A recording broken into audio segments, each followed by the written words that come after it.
Buenos dias, Sonia, and thank you for joining us today at Business Spotlight Series. Today, I am excited to introduce Sonia Mackay, Chief Executive Officer at All Talent Agency. Sonia, welcome. Thank you for having me. I'm excited. It's been a pleasure. Now, Sonia, you're in a very exciting, exotic business, okay? And when I read in your LinkedIn that what you put there, it's been an exciting and very challenging to build an acting and modeling agency, nearly 20 years on, and we are one of the main players here in Scotland. Well done, you. Thank you. So, Sonia, tell us, my first question is, obviously you run a very successful business. You are very passionate about it. I can feel it talking to you. How do you end up in this business? Is this something that from childhood, when you were at school, you were dreaming of running your own business in this industry? How did that happen? Well, when I was at school, I was dreaming about being a fashion designer. That was my passion. I loved Vivienne Westwood, and I was inspired by her model, Sarah Stockbridge, who was her muse at the time. And when I saw Sarah Stockbridge in a Harlequin catsuit going down the catwalk on her belly for Vivienne Westwood, I went, wow, this is what I want to do. I want to be a fashion designer. Vivienne Westwood broke so much ground so early, but it took a long time for the industry to give her the real recognition that she deserved. Wow. So there was a wow moment. How old were you when you had that wow moment? Probably about 13, 14, I think, was when it started. Young. Very nice. Yeah, very young. My mum worked in business, so I had the influence of my mother as a businesswoman. And I know I applaud my mum because it wasn't so easy for women back in the 50s and 60s to have their own business. You couldn't even buy a house yourself. You had to have a man to buy a house. Yes, amazing. What business was she in? My mum was a hairdresser. She had 3 salons. My dad was a barber. They had this business. They worked together. And she had her own products at the time in the 70s. So she had all branded products, which I think at that time there was only like Vidal Sassoon that was doing this. And then she had a salon called Mackay. Wow, amazing. Yeah, it resonates with me because my father was also an entrepreneur, and you grow in the business world, right? You know, you listen to them on the phone and running the business. Wonderful. So tell me, how did COVID affect the business? Because in your industry, I mean, when COVID happened, some industries took off and some industries got really, well, our industry died all basically. So in 2020, I'm going into the office going, oh my goodness, we're so busy. Our trajectory is like this. I'm going to have to employ someone else. I think I need to get a bigger office.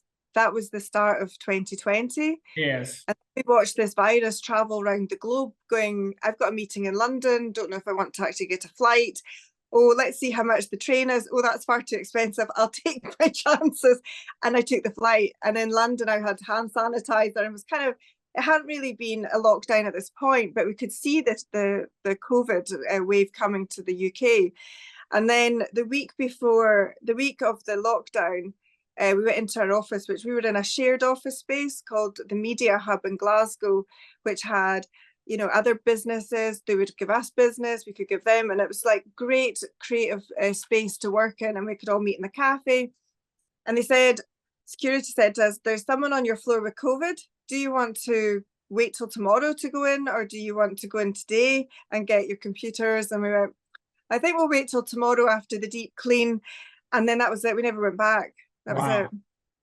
So we actually finished we finished in the office a week before the lockdown actually was official. Yes. Okay. It was, I'm sitting at my kitchen table thinking, I can't believe this has happened. And although they said it was 3 weeks, she thought nothing could be sorted in 3 weeks. And if they had said to us it would be 3 years, I think there would be riots. But because you were told 3 weeks, here's some money, 3 more weeks. And my mum and I are scouting the papers for where the gin deals were. Yeah. Yes. So, Yes. but the business had just, it just gone, like everything had shut down. And at first it wasn't too much of a problem. You've got savings, you've got, you know, you've got income coming in anyway. So nothing, so for a few weeks it was okay. But as it went on and I got the first grant, that was fine. And I thought for a few weeks that grant was a lot of money. But then after that, I did believe that the creative industry would find its way out of it. I strongly believed that, and that we would work. And I was in a position where I didn't have lots of borrowing. I have invested into property, so I have another revenue stream to balance out a situation like this. So I was lucky that I had done that. And that's what I would say to people, that, you know, it's great when, like, when you're working for yourself and you get a bit of money come in, don't just blow it. It's nice to have, I also like to run 2 or 3 bank accounts. So you've Yes. got your bills in one, savings in one, and one for fun. So Yes. it's like, so, and I think that's a good way, because you'll always have your tax bills to pay. You'll always have, you know, things that need to that happen. You might need to get a computer. At the moment, we're like developing our new website, web app at the moment. So that's taking time, and I'm really excited about that. Yeah. And so, you know, it's like you need to have like a cushion. So I've been lucky because the flat stayed rented during that time, which created some income. Yes. And then the business had gone quiet. And then since we've come out of COVID, it's been quite a rocky road, because we've also had the writer's strike on top of this. Yes. Yeah, definitely. So how, in your industry, when do you get started again, you know, the picking up and Well, it never really, we had adverts. We were making an advert for Tesco's lamb national campaign. Our actor was picked for it, which we were dead excited. And it was supposed to be, the brief was the family were coming round for Easter and they were going to share a leg of lamb, right? COVID hit. So he was getting a big chunk of money for this job. COVID hit and they had to rejig it slightly. So we managed to get some more voiceover and a little bit of filming done in Scotland to re-edit this advert. So when the advert actually came out, it was the actor and another actor in bed, and they get out of bed and go, "Oh, I'm starving now, are you?" And it was just, it didn't mean to be as loaded as it appeared to be. And I'm like thinking, I've never looked at John like that before. And I think it was just because they had to try and make this out. They had spent so much money, this advert had to come out. And we had a lot of repeats fees coming in for adverts that had to be rerun because they couldn't make any. And then they started using, like we're doing today, on Zoom, and they filmed the first advert on Zoom. Wow. Yeah. How interesting. So where, I mean, you've got a database with, you know, thousands of contacts there that you draw from. Are these all Scottish based? I mean, are you, or the models out of anywhere? We have 1 or 2 people abroad and 1 or 2 people in London, but the majority of our work is in Scotland. So we are kind of like, we have people that come up on that are called out of town, but will come in to do work, but it has to have a reasonable income for them to come up to work here. But majority of our work is Scotland, yeah. Okay, so and across Scotland. You are the go-to agency in Scotland. Yes. Okay. Yeah. Brilliant. It's like Sonia, people like dealing with us. We're friendly and approachable. We're happily to work with your budgets. Obviously, we want to get as much money for our talent as possible. We're happy to help clients out if they're doing a project, and not because they're trying to skim off all the profits for themselves, but if we think that we can help them further their career, or if they're trying to practice or develop an idea or something, or even invest in people, and our clients who are wanting to diversify from one area, who are making maybe a short film, we can try and help them with that as well. So it's like, and then we know that we'll be rewarded with projects when on the back of it. You know, so Scotland is a small market, and you know, the clients might work on one TV show, they might work on a film, and it's the same clients that go round and round the circuit. And our talent, they'll know them, and they'll think, oh, that one's good, that's at Sonia, this one's good, that's at Sonia. And then they go, oh, is that guy still with you? Is this one, da-da? And I find that then we get a lot of repeat business. We've got a good core of really good clients. Brilliant. I mean, you were mentioning earlier on the brands you work with, you know, the Asda, the Tesco, the are only big brands you work with, or businesses? No, we work with, well, we always like to brag about the big brands, don't we? But we do work with like the smaller brands, like local furniture companies and stuff like that as well. But the big brands that are coming to Scotland, they'll come and they'll take the talent from us. We do like, you know, adverts for the government, the Scottish government. That was one of the jobs that came out of COVID, was that we had quite a lot of health adverts that were being made by the Scottish executive, the Scottish government, to help educate people about getting your vaccines, getting vaccine top-ups, you know, COVID restrictions. So if they weren't using animation, they were using people. And then we found that they were taking, the camera crews would drop cameras outside people's houses, and they'd have to set them up themselves to do video footage that would be then sent electronically to the clients then to edit, to create adverts. So from the Zoom, we went to people filming yourself at home, and that kind of evolved like that. And then to family cohorts as well. So it was like cohorts of families and friends that could be then grouped together to do advertising work as well. And this is a trend that's kind of stayed. And a lot of the advertising want to have real friends, real families.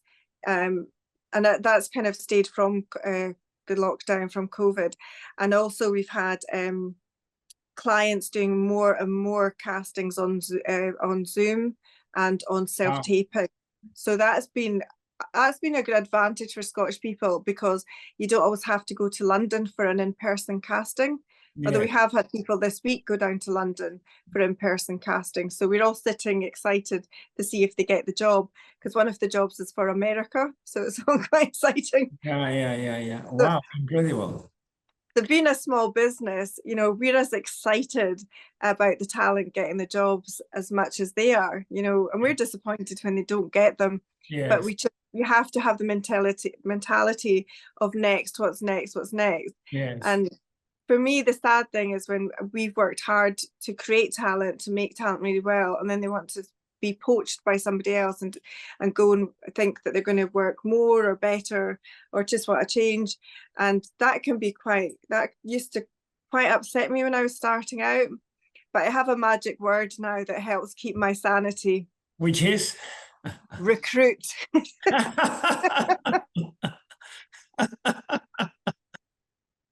Very good, Sonia. Wonderful. What the models that you bring in, what are the qualities, attributes you look for to cut out, to, you know, for you to say, okay, that's a good one? What are you looking for? So what we look for is we look for the girl and the boy next door. Because when I started modeling, as I said earlier, I wanted to be in vogue, doing fashion and doing all the creative stuff, creating all these images. But the reality is that my look lent itself really well to commercial modeling. And that's what the market is in Scotland. You get the odd bit of high fashion, but the money's where the commercial market is. And that's where we want commercial people. Good teeth is very important, because you're always, the commercial model will be smiling, as to the fashion model be grumpy. So it's like that. That's like a simplified way of saying what it's like. But people that are fairly slim, but you don't have to be like a skinny 5'10" model. We want people that look good on camera, that are photogenic, and all shapes and sizes are welcome, because our clients want to have disabilities, they want to have ethnic diversity, they want to have, this is something that All Talent has always been ahead of the curve. We have always been all inclusive with people. So it's not like you've got a big hip and you're out the door. It doesn't work like that. And the market's changed as well, that they do want people that are real, but being real, you have to be polished as well. Mm-hmm. Brilliant. Being real and polished. And polished, yeah. Very good. Very good. Excellent. And I've got some the good one-liners. Are you really polished? Come and join Sonia. Wow. So the boy and the girl next door of different age groups, and it's not like today there's lots of work for people and women who are older now, which is so fantastic. The jobs on TV and the roles for older actresses and models, all the supermodels are back on the catwalk. It's great. Why should women be, dropped at 35? I met an actress years ago, I think she was in Blade Runner, one of these big 80s hits, who was then told about 35 to go and find another job. Yes. Shocking. Amazing. But today it's not like that. We've got women producers, women writers. We've got, women who are like 40s, 50s, 60s, Helen Mirren and beyond, this like who are iconic and fantastic at the job. Yes. And I think it's one of these things that people, when you're younger, you believe that, oh, I've got to do this by 20, you've got to do this by 30, you've got to do this by 40. But the reality is it takes about 40s anyway to create your craft or your job or your whatever it is you want to do. And you have massive gaps in the market with women who go off to have children at this time. Exactly. So they miss out on that part. Yeah. And, women wanting to believe they can have it all. I had that naivety myself, but you can't have it all. You can't have a successful career and a family at the same time. It's just not possible. Yeah. Interesting. Great insight. Well, talking about age. Maybe without on your own, you can't. Maybe with, like in the film industry, one of the girls as well, right? I mean, there is a time, if you're having children, okay, that's for a limited time period, So it's yeah. My dad, he is in 90 now, but he was approached in the street to appear in a magazine as a model, and I'll show you. So that's, I don't know if you can see that's my dad. Oh yeah, very nice. And my mom, but he is 80. He's 90. He doesn't look 90. Yeah, well, he in that picture he's 82. He's 90 now, but he's incredible guy. But anyway, so you can be in your 80s and be approaching the street, Yeah. Do you when you're walking down in Scotland and you see, do you approach people that could make it for your Yes, I mean, when I was at a different gym, and I was, because we've hunted down 80-year-old couples before. Like, I'm trying to think, but people that are in their 80s, because that sweet old couple. Because when I first started doing the agency, they would say, "Oh, we need a 60-year-old," but 60-year-olds are not wearing a grey hair in their buns. They've got their hair dyed. They're at yoga. It's like it's a different vibe. So we have to go to about 80. Yeah. And when you hit 75, the insurance on these adverts is different. So the insurance they have to do an extra disclaimer to say that if they were to pass away while the advert was made, that the family would be happy for this to run, and etc., etc. So this was something that was in. I had a lady who actually retired, sadly, an actress, retired at 89 recently. Wow. And I think the COVID had really knocked her confidence. And I think, really? She did a couple of things, and I think it just knocked her confidence. She's 89, and she was fantastic. An actress who was on another agent's book at the time, but he was quite poorly. And I thought it was dead. I was really loved her to come and join us, and eventually she did. And at 82, she won the best supporting actress for a film that she was in. Yeah, that's a wonderful story. It's exciting. At 89, so age is not really. Although we seem to be programmed with the age, but it's really about an attitude, I think, as well. Correct. If you look after yourself and your mindset, it's fantastic. So, Sonia, what's been the biggest challenge, or one of the biggest challenges you had to face to build this business and to endure 20 years? Well, there was a bit of a dark patch back in 2008, 2007. So I started the business in a partnership. I don't want to dwell on this too much because that is part of the learning curve.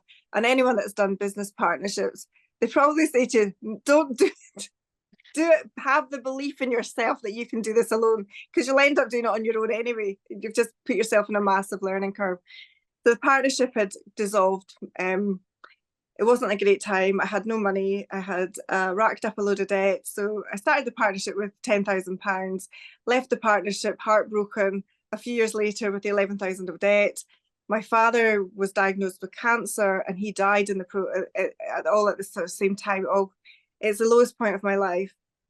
I remember sitting in my auntie's house crying, thinking, how am I going to put my life back together? Because obviously I didn't have my dad. So my aunt and my uncle who live in Glasgow as well.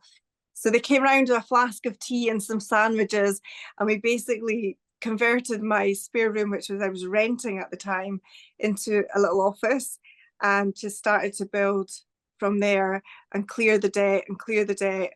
And you know, it ended up doing fashion shows at 2-3 o'clock in the morning for £500. And I'm like that, I'm gonna, you know, it's just, it was absolute torture. I didn't realize that having to work for this business was so hard. It was, you know, it was unbelievable. And I just thought, just dig in, you've just got to dig in, you need stamina, you need to just keep going, you've got to see that vision and just keep going for it. So eventually things started to turn around and, you know, got some money. But at the same time, I know I say this, I was a bit naughty because when my landlord, I mean, they're probably listening, but when my landlord found out that I was working from home, they would send round the landlord, that's the what do you call it, the estate agents, to make sure that I wasn't working from home. So I had to convert the bedroom back into a bedroom and pretend I wasn't working from home. Whereas now I think it's everybody works from home. It's not such an issue. Yes. And so every 3 months I was being reported by the neighbours and having to convert this, send the helpers that I had in away, you know, and it was really challenging and they put my rent up £100 a month and said you can't work from home. And I just thought that I couldn't have been so much, you know, that was the lowest point. And after that I thought, I can't quit now, I have to succeed. Whereas now I've succeeded, I could walk away, but that's me. Yes, that's incredible. That's a lot of story. Thank you for sharing that, for being so open. Thank you. Yes, I hope they're not listening. But nowadays everybody works from home, and I ended up back working from home in lockdown. So, and we've ended up converting the front of my house, front of my flat, which I own, is 30-foot space. So we've put in massive desks there. So I've lost my living space, but I created the bedroom into a sitting room to escape from it, so that I can have the office and all out of there. It's a bit, but we're about to change that again. We're about to change the office situation soon. Yes. But yeah, so that's made it, for me, that made it that we could go up and down with the COVID, up and down with the writer's strike, up and down. Yes. We could survive by keeping our overheads low. Brilliant. No, that's an incredible story. What would you say to somebody thinking of going into business? Believe in yourself. Do your research. Do your research into whatever thing you want to do.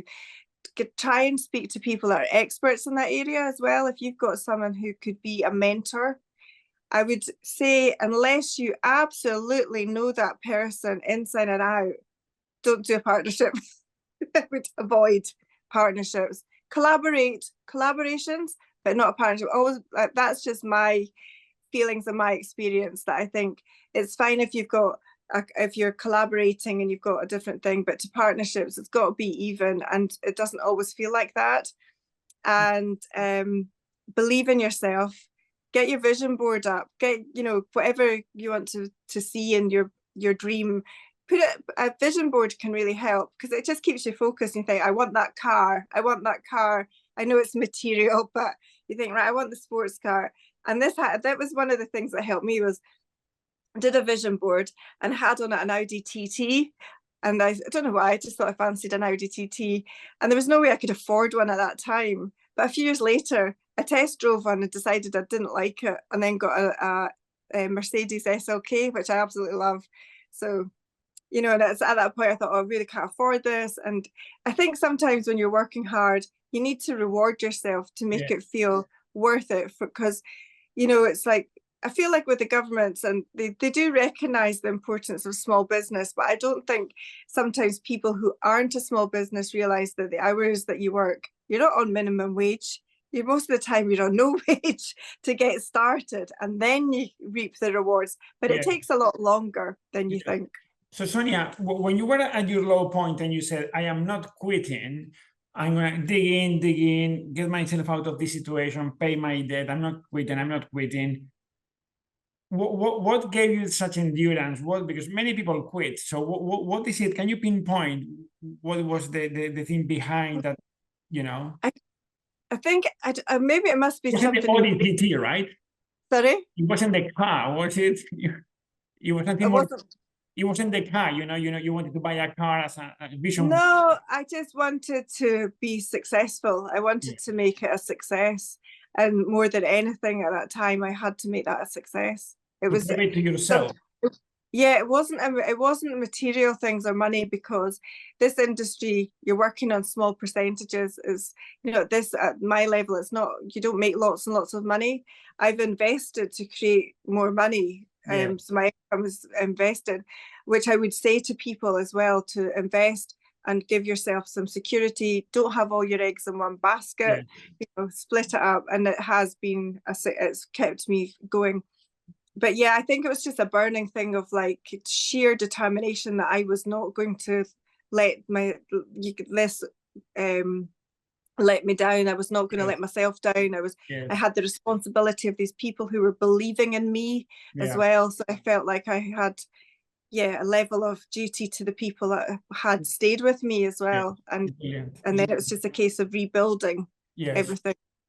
So what would you say to your 18-year-old self? Don't do it. No, I would say to my 18 don't jump. No, I would say to my 18-year-old self, maybe I should, because I sometimes wonder, because I did want to be an agent when I was 25 and I left it till I was 34. So I do wonder if it's something that I should have done earlier, or but I think looking at my sort of timeline, I think everything's happened at the right time. I had to go through the partnership. That was a really important learning curve. And I do say to myself that if I have not learned from that, I have not learned anything. So that, maybe makes me a bit more reserved about things and a bit more guarded, but maybe that isn't it. That's probably a good thing. Because I think it's like, sometimes if people are too open with the wrong people, it can be quite damaging. Yes. Yeah. Very good insight. Wow, a lot in there. Do you have a book you've read that had an impact on your life, or?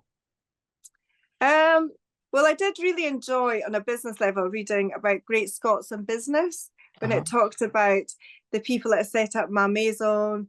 It talked about Tom Farmer, who set up the Quick Fit, and the Weisfelds, who I actually did my first modeling job with, who had a discount store called What Everyone Wants. So it was like, the Scottish equivalent to Primark, which I think Primark's Irish, but they were championing this massive cheap fashion thing back in the sort of 90s. And they were my first client. I read about them and I thought, she's one amazing woman. So they were like a partnership, it's a husband and wife. And she got arrested at the opening of one of her shops. They were having this big launch of a shop, and they were getting arrested because customs said that there was something wrong with some goods at customs, or there was like smuggling or whatever. Obviously they weren't, but so she actually got arrested. And how people like overcome, adversity. And I think, you have to have that desire, that passion. It's not so much about the material things. It's more than that. You have to have that mindset that you want to take this on. So I found that, and then I read that book, and then I met them when I was working for them as one of their models, and then they sold their business. And this is one of the things a lot of successful people do. They sell the business, and then they start a new business, which is going to be different to the old business, but they can't help themselves because they love the old business, and they end up doing the same thing. And then it doesn't work out because they're going in competition with the company that they sold, because they can't let go. They want to be in that business. Yes. So they launched a company called Weisfeld, and it was a bit more it's supposed to be more up market, more of this. And I was actually ended up being the face on all the posters for the campaign. And so it's how things but then they started to do more discount, I believe, and then it didn't work out in the end. But Yeah. But they got the big money from selling the other one. So and I think that's a lot of the times in business, that you work really hard. And like with other businesses, like there's the pound store, how they sold out, made some money, and then they weren't doing the pound store like it should be. And then he ended up setting up another company as, I think, Pound World or whatever. So it's like interesting seeing how other people run their businesses, and because we've got a lot of problems now with like hedge funders coming in, All right. taking all the money out of your business and sinking it when you've got successful businesses. And I think that's what happened with Pound World, that they were taking all the money out and sinking the business. And he's going, but this was a profitable business. Amazing, amazing. And you know, so we have to keep the small businesses. We have to keep encouraging the entrepreneurship, you know, supporting each other. And, you know, I've got a great network of women that are in business in Scotland, and we're all like helping each other out, and it's great, really good. Brilliant. If you could spend a day in the life of, who would you choose? Oh, who would I choose a day in the life? That's a good question. If she was still alive, I'd probably like to hang out with Vivienne Westwood for the day, just like, because I just love her philosophy. When you spoke to her, when you hear interviews with her speaking, she's just so interesting, and what she says is right. You know, she says, and this is again going back to cheap fashion, where she says, spend more money and get a nicer piece of clothing that you can wear.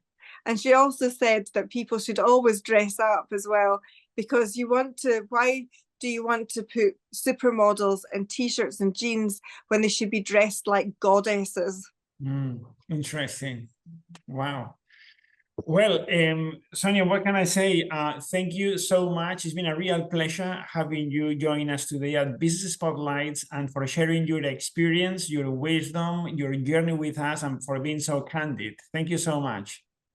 Thank you. Thanks for having us.